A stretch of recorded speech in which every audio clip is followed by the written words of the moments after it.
பிரியமானவர்களே, ஆண்டவராகிய இயேசு கிறிஸ்துவின் நாமத்தினாலே உங்கள் யாவரையும் அன்போடு கூட நான் வாழ்த்துகிறேன்.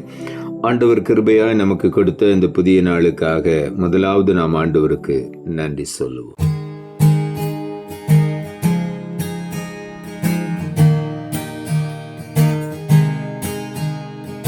வாக்குத்தத்தம் செய்த கர்த்தரே,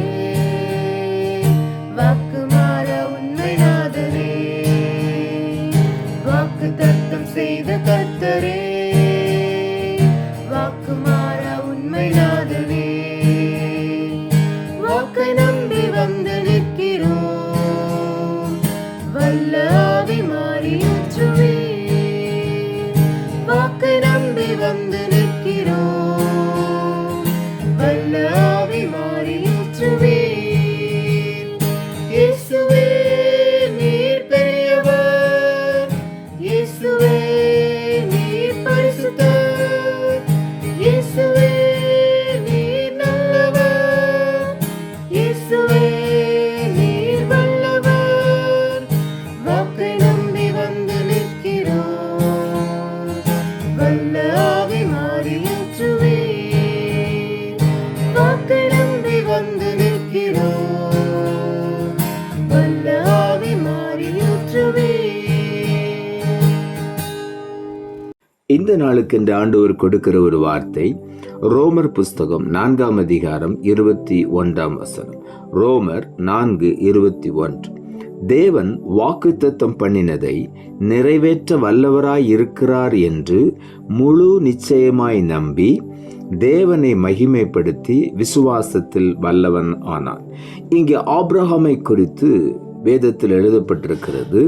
ஆண்டவராகிய தேவன் ஆபிரகாமுக்கு வாக்குத்தத்தம் பண்ணினதை நிச்சயமாக அவர் நிறைவேற்ற வல்லமையுள்ள தேவனாய் இருக்கிறார் என்று ஆபிரகாம் முழு நிச்சயமாய் நம்பினான்.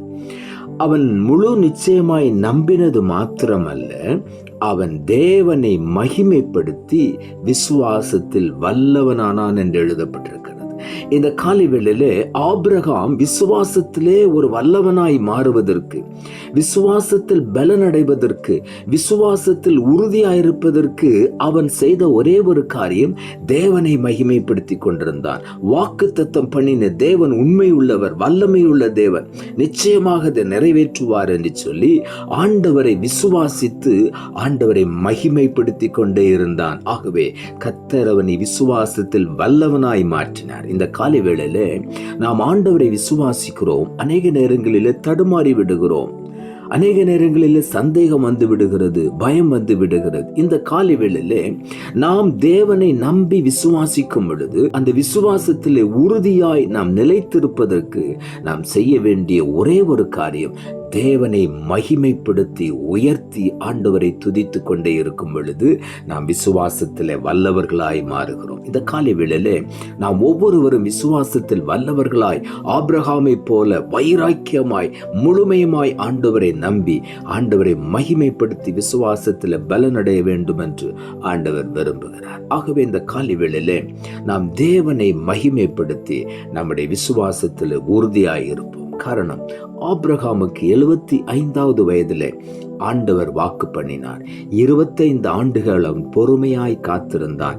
கர்த்தர் வாக்குத்தத்தத்தை அவனுடைய வாழ்க்கையிலே நிறைவேற்றினார். எபிரேயர் புஸ்தகம் 6ஆம் அதிகாரம் 15ஆம் வசனம் சொல்லுகிறது, அந்தபடியே அவன் பொறுமையாய் காத்திருந்து வாக்குத்தத்தம் பண்ணப்பட்டதை பெற்றான் என்று இங்கே எழுதப்பட்டிருக்கிறது.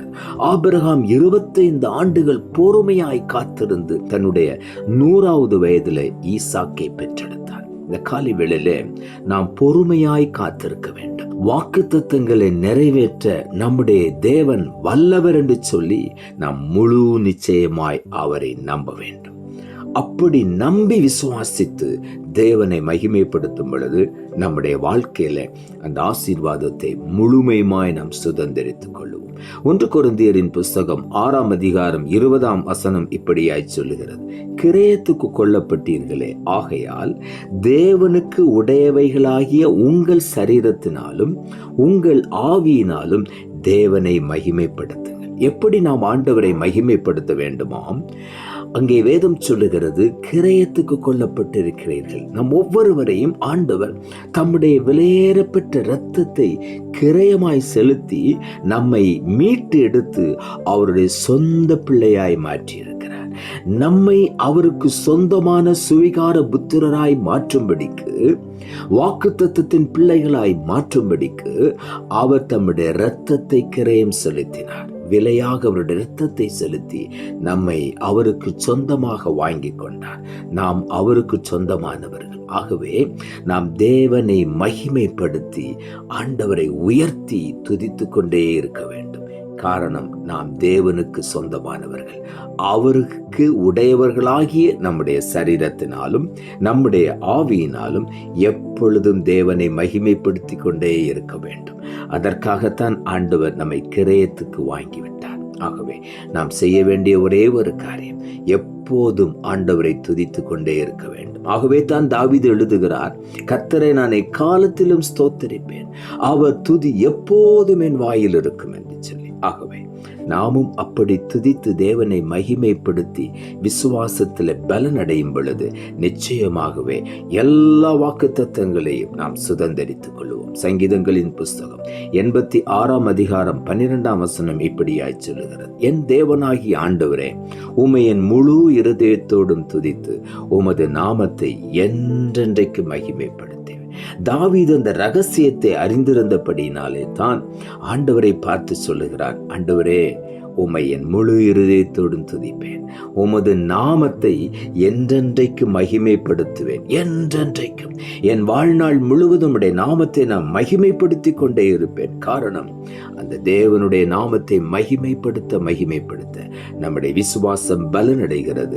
அநேக வாக்குத்தத்தங்களை நாம் சுதந்திரித்துக் கொள்ள அது ஏதுவாக இருக்கிறது. ஆகவே தேவனை மகிமைப்படுத்த நாம் கற்றுக்கொள்வோம். தேவனை ஓயாமல் துதித்து அவருடைய நாமத்தை மகிமைப்படுத்தி கொண்டே இருக்க நாம் கற்றுக்கொள்வோம். நிச்சயமாகவே நமக்கு அது ஆசீர்வாதத்தை கொண்டு வரும். கொலோசையர் புஸ்தகம் 2:7 சொல்லுகிறது, நீங்கள் போதிக்கப்பட்டபடியே விசுவாசத்தில் உறுதிப்பட்டு ஸ்தோத்திரத்தோடே அதிலே பெருகுவீர்களாக என்று இங்கு வேதம் சொல்லுகிறது. நாம் போதிக்கப்பட்டபடி விசுவாசத்திலே முதலாவது நான் உறுதியா இருக்க வேண்டும். இரண்டாவது நாம் செய்ய வேண்டிய காரியம், அந்த விசுவாசம் நம்முடைய வாழ்க்கையில பெருக வேண்டுமானால் ஸ்தோத்திரத்தோடு கூட ஆண்டவரை மகிமைப்படுத்தி கொண்டே இருக்க வேண்டும். அப்பொழுது அந்த விசுவாசத்துல நாம் பெருகி கொண்டே இருப்போம். அநேக வாக்குத்தத்தங்களை நாம் சுதந்திரித்துக் கொள்வோம். நிச்சயமாகவே ஆண்டவர் எல்லா வாக்குத்தத்தங்களையும் நமக்கு உரிமையாய் சுதந்திரித்துக் கொள்வதற்கு ஆண்டவர் நமக்கு வாக்கு பண்ணின நிறைவேற்ற வல்லமை உள்ளவராய் இருக்கிறபடியினாலே நிச்சயமாக ஒவ்வொரு வாக்குத்தத்தங்களும் என்னுடைய வாழ்க்கையில நிறைவேறும் என்று நாம் ஒவ்வொருவரும் விசுவாசித்து ஆண்டவரை மகிமைப்படுத்தும் பொழுது அந்த விசுவாசத்தில் உறுதிப்பட்டு எல்லா வாக்குத்தத்தங்களை நாம் சுதந்திரித்துக் கொள்ளுகிறோம். ஆகவே உள்ளத்தின் ஆழத்திலிருந்து இந்த காலை வேளையில வாக்குத்தத்தங்களை கொடுத்த தேவனை நன்றியோடு நாம் ஸ்தோத்தரிப்போம். நாம் ஜெபிப்போம். அன்புள்ள ஆண்டவரே, கிருபையா நீ கொடுத்த இந்த புதிய நாளுக்காய் மறுபடியும் உமக்கு நன்றி செலுத்துகிறோம். ஆண்டவர் கொடுத்த ஜீவனுள்ள வார்த்தைக்காக நன்றி. தேவன் வாக்குத்தத்தம் பண்ணினதை நிறைவேற்ற வல்லவராய் இருக்கிறார் என்று முழு நிச்சயமாய் நம்பி தேவனை மகிமைப்படுத்தி விசுவாசத்தில் வல்லவனானான் என்ற வார்த்தையை கொடுத்தேன். ஆபிரகாமை குறித்து எழுதப்பட்ட அந்த வார்த்தை எங்களுக்கும் எழுதி வைத்திருக்கிறபடியினால் உமக்கு நன்றி. நாங்களும் தேவனாகிய கர்த்தரை எப்பொழுதும் விசுவாசத்தோடு கூட மகிமைப்படுத்தி ஆண்டவரை முழு நிச்சயமாய் நம்பி வாக்குத்தத்தத்தை பெற்றுக்கொண்ட ஒவ்வொருவரும் அதை நிறைவேற்ற ஆண்டவர் வல்லவராயிருக்கிறார் என்று நம்பிக்கையோடு பொறுமையாய் காத்திருந்து மகிமைப்படுத்தி விசுவாசத்தில் பலனடைந்து எல்லா வாக்குத்தத்தங்களையும் சுதந்திரித்துக் கொள்ள இந்த காலை வேளையில உதவி செய்யும். நீர் அப்படி செய்கிறபடியினாலும் உமக்கு நன்றி தாழ்த்துகிறோம். இரட்சகர் இயேசுவின் நாமத்தில் ஜெபிக்கிறோம் நல்ல பிதாவே, ஆமென்.